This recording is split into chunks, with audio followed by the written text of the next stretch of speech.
Urinary incontinence affects more than the person concerned.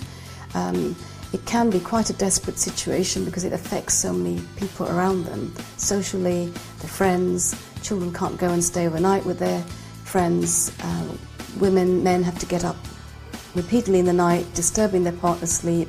It can be quite a desperate situation, but there is help. You can get to the root of this problem. There are many possible causes for urinary incontinence, but the most likely one is a bacterial urinary tract infection, which is easily tested and treated in the conventional general practice setting with antibiotics. Unfortunately, the symptoms don't always resolve after such a treatment, and people continue to suffer with these symptoms. From my perspective as a holistic GP, I also consider and test for other possible causes like toxic metals and parasites in the body. They produce chemicals that irritate the bladder.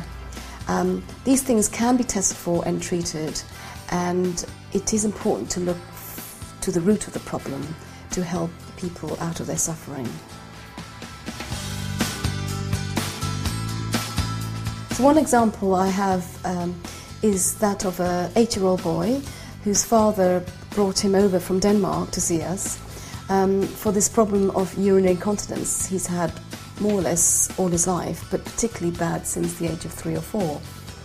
And I saw this lad in my clinic with Tony, who's a practitioner that works with me, who does what we call functional biochemistry.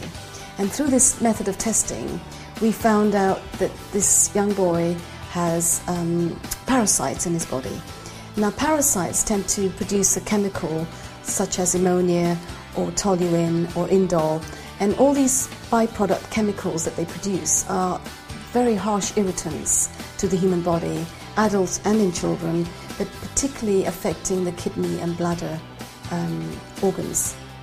And so we found that he had a parasite, and yes, he was showed to be high in ammonia, and it was all very typical and very easy to test for.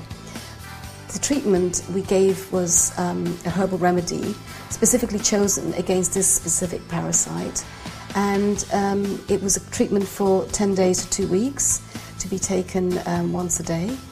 And it was amazing how this boy reported a huge improvement in his symptoms. We also found him to be dairy sensitive, so we took him off lactose and milk products and gave him some zinc, which most young boys and men in general benefit from taking zinc, but we found him to be deficient in zinc.